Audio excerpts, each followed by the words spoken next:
Coming up in part 4, we find a good parking spot next to a beautiful beach, but unfortunately had to leave early due to a lack of motorhome service points. We travel to the river on the outskirts of Ourense in a last-ditch attempt to do some kayaking, but eventually give up on our trip of northern Spain and make our way home due to the thoughtlessness of others.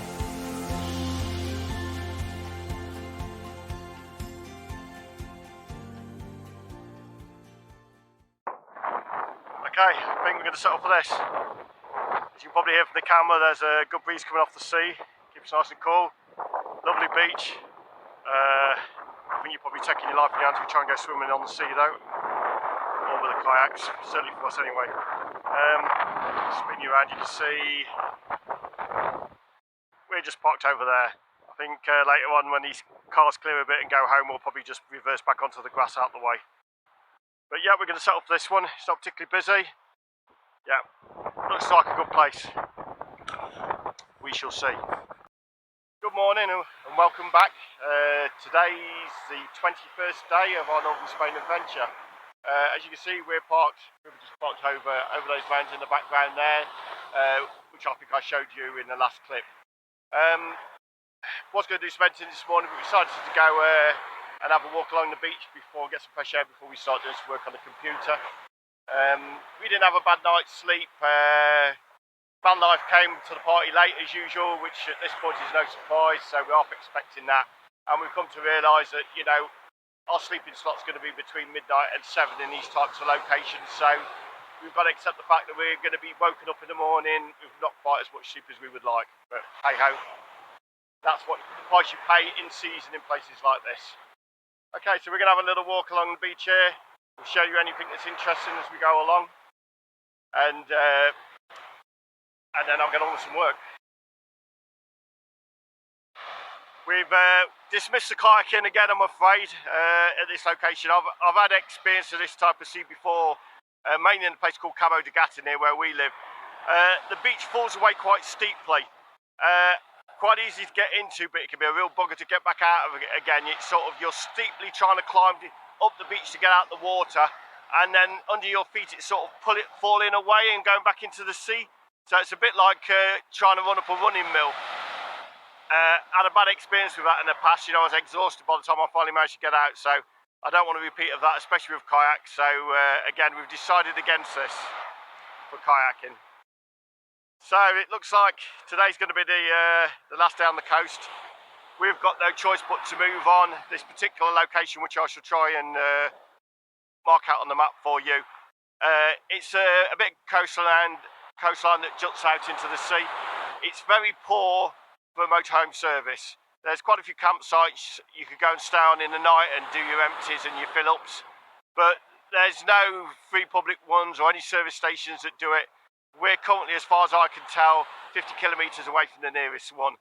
So we've got enough water to have our showers and and do our normal stuff this evening. We've got, the black tanks aren't full all the grey, so we're okay with that. But we'll have no choice but to move on to tomorrow.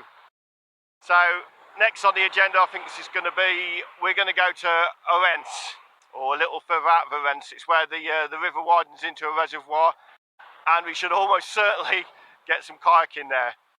We put it off a bit yesterday going there because the temperatures are a little bit higher. Today here it's lovely, and it won't get over sort of 25, 26 here today. It gets to about 21 where we're going, but it's the same sort of temperature at night, which is the important thing, getting the temperature down at night and being able to sleep. So we think we're going to give it a go, see if we can finally get some kayaking done, and then after that we think we'll probably be taking a steady plod back home, because the temperatures are starting to drop a little bit down there, the nights are getting cooler there, and it may be time to get back home and get some real work done. So here's where we're parked. I mean, most people normally like to go over on the grass, and we did consider it, but then we thought, yeah, there's going to be late night manoeuvrings around on there, so we decided to go for the safe option over on the tarmac here. We parked right up against the post there, so there's just enough room to get the door open and the window open, so that we're sort of protected on that side. We're not going to have anybody trying to shoehorn in between us and the next vehicle in the night. There's a bit more security in that way. Over in the corner there, we've got Van Life, who arrived about 11:45 last night. It's a normal sort of thing, but to be fair to them, they've gone right out of the way and they were quiet. They set up quick and got the reds down, so we can't really complain about that. Yeah, it's nothing spectacular, but you've got good access to the beach. I think all these places I've shown you in the past month will be completely different places out of season. You've got to remember we're here in August.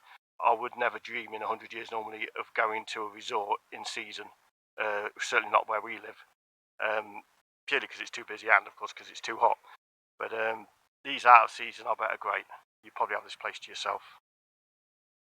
Okay, so I think Anthea's going to go and spend a bit of time on the beach. Just go and chill out and listen to some music, and I'm going to get on with some editing. Good morning and welcome back to our Northern Spain adventure. Today is day 22. We're still at the previous parking point, but we're going to move on today. We couldn't stay here longer even if we wanted to because we need to empty, we need more water. There's no real service points around here, it's pretty poor. We're going to have to travel 50 kilometres to pick up a service point. So that's first thing on the agenda today. There's meant to be cheap fuel, service point, and a little supermarket there, so we'll go stock up a little bit as well. Kind of had a half decent night's sleep. We're trying to adjust our sleep patterns a bit because to the other people around us, we still had late arrivals last night till about 12:30. Not just fans, but guilty motorhomes as well. They were all at it. So we didn't really get to sleep till about 12:30. We normally like to get up between not get up, but wake up between 7 and 8, and then gradually come around and start our activity between 9 and 10.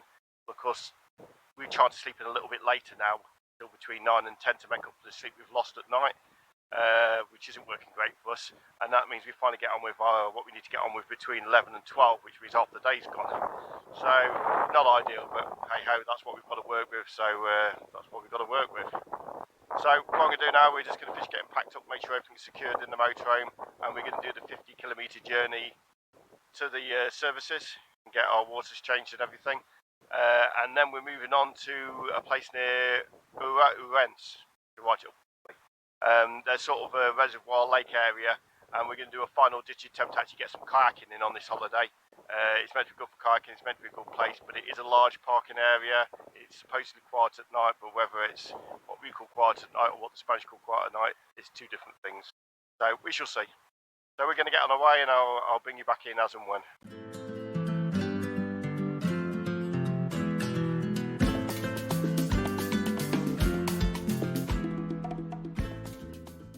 Okay, so we're stopped at our service point. Comes highly recommended on part for the night, and yeah, it's pretty good. Fill up your tank and it's free. If not, you have to pay. I think it's $3 or $3.50. Either way, it's no biggie. So we're topping up our water. Just emptied our back wastes over there, and our grey waste are just coming to an end down there. So go inside, pay the man, and then we'll be on our way to our next stop, which is the lakes, reservoir, whatever you want to call it, near Ourense. Okay, so we're all done. We're all filled up, all ready to go. I'm going to recommend these services and put a link in the description below. It's brilliant here. We got filled up. They've got a little shop in there, not excessively priced. I usually use cans of Coke as a gauge on that. That was €1 for a can of Coke. Plus, we got a free gift. What is it? A mug and some sort of sticker. I don't know. Hey! Okay, so here we go.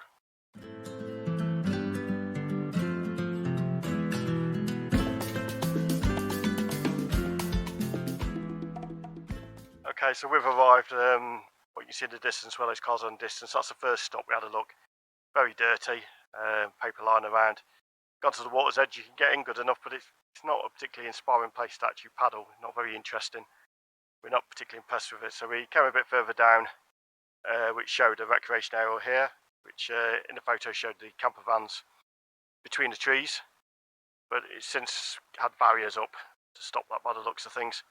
So that's not going to be happening, and still we're in this sort of uninspiring section of lake. So there's another one we've seen which the photos look good again, but we'll have to see. We'll go and try that. It's about 20 kilometres away though, so we've got to go back on ourselves and back round the other side of the lake and go and have a look at that. Bottom line is we're just not feeling it here. We can come back because we think we might have a bit of a peaceful night hopefully, but nah, we don't particularly like it, so we're going to move.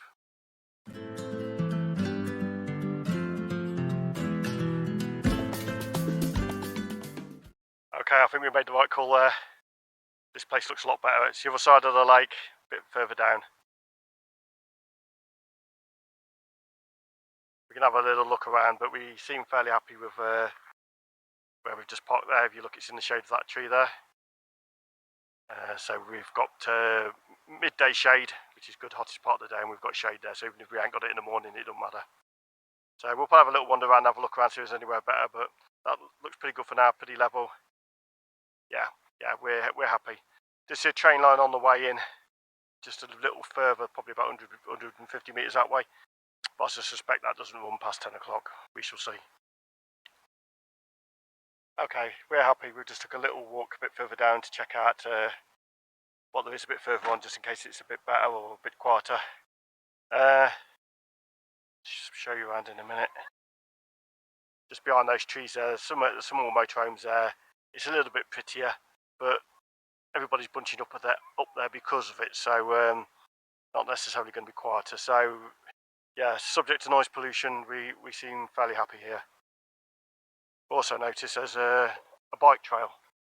Might be quite nice. I'd say our main concern is to try and get some kayaking in. That looks to be a nice little trail here for bikes. I don't know how far it goes. I might have a look on the map later. Yeah, if you just look ahead there, you can actually see where the camper vans are in there. Ground's a bit uneven, and shade's not really on the right side, and like I say, people seem to prefer that spot, so we're going to stick where we are, we think. So notice a little water tap here. Couldn't do a house connection, but in emergency we could always use our magic watering can to top up our tanks a little bit if need be. So that's handy. This is the area here. It's quite pretty, you know, nice little area, nice little spot, but yeah, we'll stick where we are. Yeah. Okay, you can just see us up ahead, and someone's just come and parked on top of us, but to be fair, they're probably after the shade, so fair enough. Yeah, don't look like they're going to be camping tonight. Okay, so we're just going to take you down this other little path for a quick look before we start putting all the sun blinds in the hobbit. The sun blinds make a hell of a difference to keeping the heat out, we've noticed.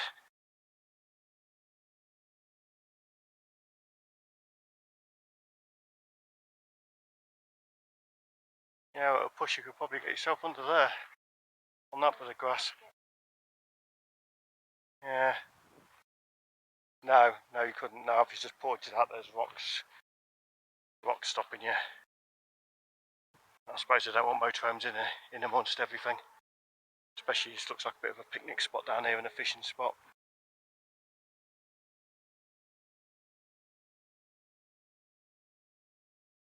Okay, we walked a bit further down, and yeah, this looks like where most of the activity's going on. There's a little pool there, looks quite nice. Children play area. And a little bar area as well. Yeah, it's really nice, but as you can see, this is where all the motorhomes are.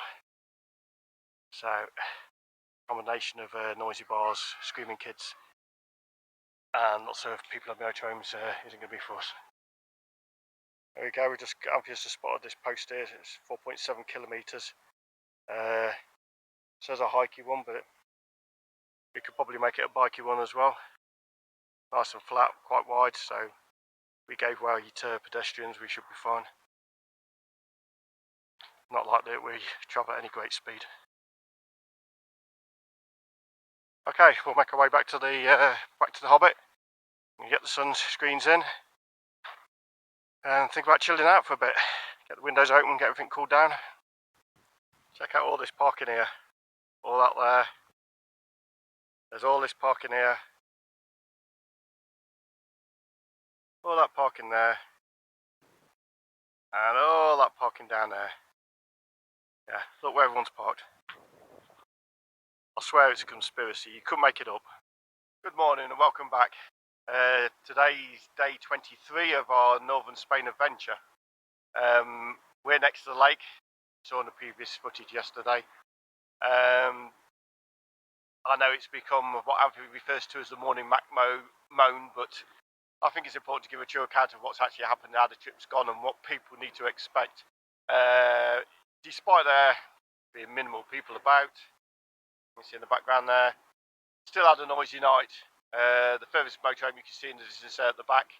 He turned up about 11:30, you know, and he went straight over there, to be fair, and got settled down. But it doesn't change the fact that he came down that road behind me there, and I really didn't need the diesel engine in my ear roll 2 meters away. So yeah, not ideal. Could have got here earlier. Same old story. You may also recall that the cars yesterday. We had a situation of where one person did his stupid thing and then the rest just followed.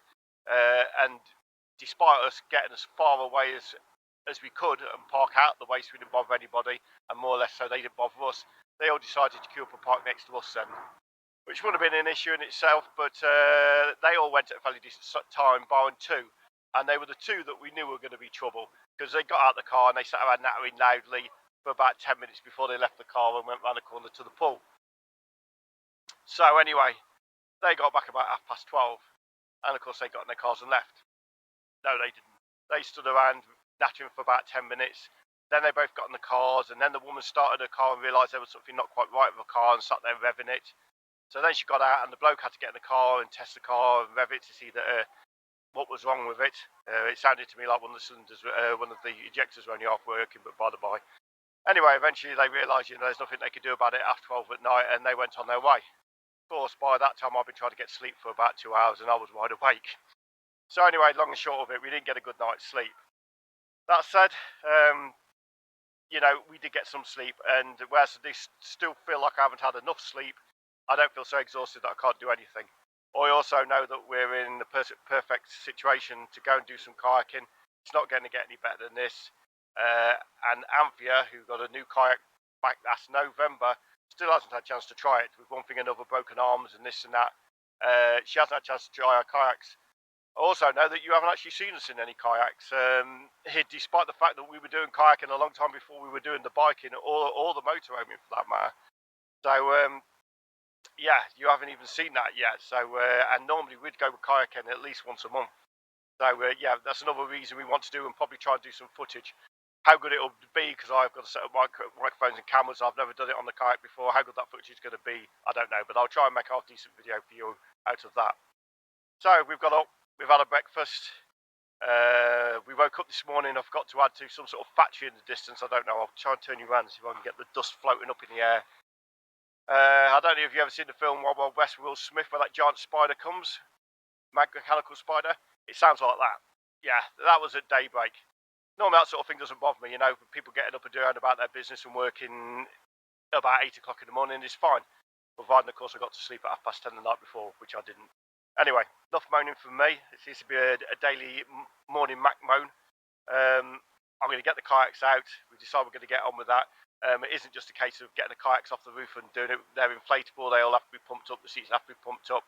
And they all have to be set up, which takes time. So we'll get on with that. And then hopefully we'll get some decent kayaking in and have no disasters, like punches or something. Okay, so I'll get on with that. By the way, this is going to be the last day today. We're at the point where we're going to give up and make our way home. So let's hope we have a nice, successful day. Okay, so sorry after all I've just said. It looks like we're not going to go kayaking. I've just come over to the water. This part actually doesn't eventually go out to sea, and it is quite tidal. And it has risen at the point where we thought we were going to get in. It's now sort of waist height, whereas before we could have gone up to our ankles and gone into the kayaks. It's not particularly warm this morning. The water's not going to be particularly warm. So no, it doesn't look like we're going to get in. Anthea's upset. So, but then she was upset yesterday when everybody started queuing up next to the motorhome again. You know, we were sort of sick of it, and she was in tears yesterday. So I think we're just going to cut our losses and go home and sit under the aircon. Okay, so we're going to get packed up. We're going to get on our way on our route back. We'll probably have to make a few more stops on the way home, and we'll bring you in as and when. Okay, so we've arrived at our destination for our trip on the way home. We've covered probably a little more than 700 kilometres today, and we're about 100 kilometres south of Madrid. We've got about another 400 kilometres to go to get home tomorrow morning. So nowhere fancy. We've stopped at what looks like a quiet motorway services. Wouldn't normally stop at motorway services. It can be a risky business sometimes, but you've got to move you around and you look behind. There's lorry drivers stopped behind. It looks like a bit of a sort of a local bar, which we've just been in and out of Bocadierin. A local bar with just locals in it, so I don't think we're going to have any problems. In a minute I'll just spin you around, hang on. Yeah, so just as the back of the garage, so people obviously, they'll come out of that garage, they won't even come round this far, they'll just come in, get their fuel and go out. People at the bar are doing much the same. So the lorries are there, and what we are is we're sort of tucked behind this shed here. Can't be seen from the road, can't be seen from the garage or the bar. So we should be alright, should be safe here, should have a quiet night, and we've quite a bit of security on the van as well. So I don't think there's going to be any problems. So we're just going to pray for a good night's sleep. Hope the locals don't use this track to come to and from a nearby village, and hopefully all will be well. Good morning and welcome back. Today is day 24 of our Northern Spain adventure, although we're now 100 kilometres south of Madrid. That's about 400 kilometres to go away from home. We actually had a good night's sleep for once in the strangest of places. We're still in the motorhome services I talked about yesterday. It's a smaller motorhome services with a bit of lorry parking. We're quite close to the motorway, you can probably see it in the background there, but even that, the constant hum of traffic didn't stop us from sleeping. It was good. A little bit hotter here obviously than up north, considerably hotter, but we carried on driving yesterday till about 7:30. We saw a little point in stopping when it's hot, really hot midday heat.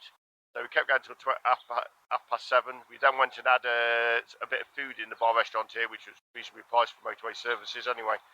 And then about 8 o'clock we got back in the motorhome. We then got windows open, everything, tried to cool things down. We used our air cooler, which we haven't really used much since we've been away, and that worked well. We shut all the windows up, put the vent up at the other end because the air cooler actually needs flow. It's not like proper air conditioning. And it did work well. It lasted cool air. I left it on till sort of the early hours on tick over with cool air onto us. Then once the air had cooled down outside the motorhome, I put the little roof fan on, which dragged it straight in from outside on top of us on the bed. And then a bit later on, I actually opened up one of the windows when everything had cooled right down. So we had more or less the same sort of night we would have had if we was up north. So it wasn't bad at all. So we've woken up this morning refreshed. We've had a decent night's sleep, or about as refreshed as you can when you've had sleep deprivation probably for the past week. We're now just getting ready to pack up. We're going to have a little bit of breakfast and then we're going to start on our trip back to home. So I'll bring you back in when we're on our way. Okay, so we're all ready to go. I'm going to do my last walk around that I always do before we leave a site. I always push the mirrors out, because we took them in so they don't get banged or anything when we parked up at night. Good check around under the tyres, make sure nobody's put anything sharp underneath there under the night. This does happen on occasion. Make sure all windows are closed. Definitely make sure the skylight's closed at the top. And so we come to the end of our Northern Spain adventure, and it's time to reflect on the journey we made. Was the trip a success? Yes, and a little bit no. We certainly escaped the Andalusian heat, and the heat was just the right temperature more or less in northern Spain. Also, the humidity up north wasn't excessive, so it wasn't a case of exchanging the misery of the heat in Andalusia only to have the misery of high humidity in northern Spain. That was certainly fine. Also, we didn't experience swarms of bugs, the sort of thing you'd expect to see, say, in Norway, or you often see in these videos in Scotland. The bugs were no worse than they were in Andalusia. But now we come to the things that weren't so good. We aim to carry on up north and do the activities we normally do in Andalusia. And as you can see from our other videos, to a certain extent we managed to achieve that. But then that brings us along to the biggest problem we had to suffer whilst on our northern Spain adventures. Namely, thoughtless, inconsiderate people. A lack of sleep over several nights made me grumpy and irritable, and I lost enthusiasm to do any real activities. Most mornings started with what Anthea called the morning Mac moan. For your benefit, I edited most of this out of my footage. But now we've come to the end of the videos, I think it's time for me to get a few things right off my chest. Motorhomes are often hated in tourist areas by the locals, and to be perfectly honest, I'm not surprised. Of course, it's not unusual to have lots of people around you ruining your day who seem to be overly focused on their own wants and needs with a total disregard to anybody else. But unfortunately, motorhomes are large, slow and cumbersome, and people don't allow for this, and it magnifies the acts of these people. Now, I'm not going to go to the extreme that many motorhome haters go to and say it's all motorhomers. There were definitely considerate motorhomers who were there doing more or less the same as what we were trying to do. Stay out of the way, try not to cause any inconvenience to other people around us. And I suppose, like most things, these people go unnoticed purely because they just don't draw attention to themselves. So like I said, I'm not going to go to the extreme of saying all motorhomers are bad. But also I'm not going to go to the other extreme that I often see in YouTube videos where people say, oh, it's just a few bad apples. It certainly is not just a few bad apples. There are a lot of bad apples making other motorhomers look bad and ruining many people's holidays. Now, I could make another video, a whole feature-length video, filming all the actions of all the motorhomes, the bad things that were going on, but to be honest with you, they're just not worth my time. I can't be bothered. They're basically just people who want what they want and will just make up stupid excuses to justify what they're doing. So moving on a bit from that low note, are we going to do it again next year? Well, the answer to that is definitely yes. However, we've decided to change our plan a bit. We weren't ever so impressed in the West Coast. There wasn't a great deal of motorhome facilities, and we definitely preferred the North Coast. So next year we plan to start a bit further west, probably at Santander, and work our way across the northern coast. We also are going to take a lot more leisurely pace. This time we wanted to get everything in and see everything, and it was all new to us. Next time I think we want to go a lot slower, stop and explore many of the places we missed or we shot through and thought that would be nice to stop in, and have a good look around, especially a lot of the old medieval fortified towns and villages that we went through. Also, we plan to change our park up strategy. We often use Park for Night, which many people do, which is sort of a bit of its downfall. I'm not knocking Park for Night in any way, shape or form. It's an excellent app, it's free, you can't really fault it. The problem is everybody uses it, and therefore this makes the park ups busy, people turning up late, and inevitably keeping you awake at night and spoiling your stay. So next year we plan to use different techniques for our park ups, which I'm afraid we're going to keep to ourselves. So all that remains, I think, is for me to apologise for the moan at the end, but I really do want to give a true account of what happened on our trip, and don't try and promote it as some bed of roses where nothing ever goes wrong, because it certainly doesn't work out that way for me, and I don't think for anybody. So thank you for watching, please hit like and subscribe, and I'll see you next time.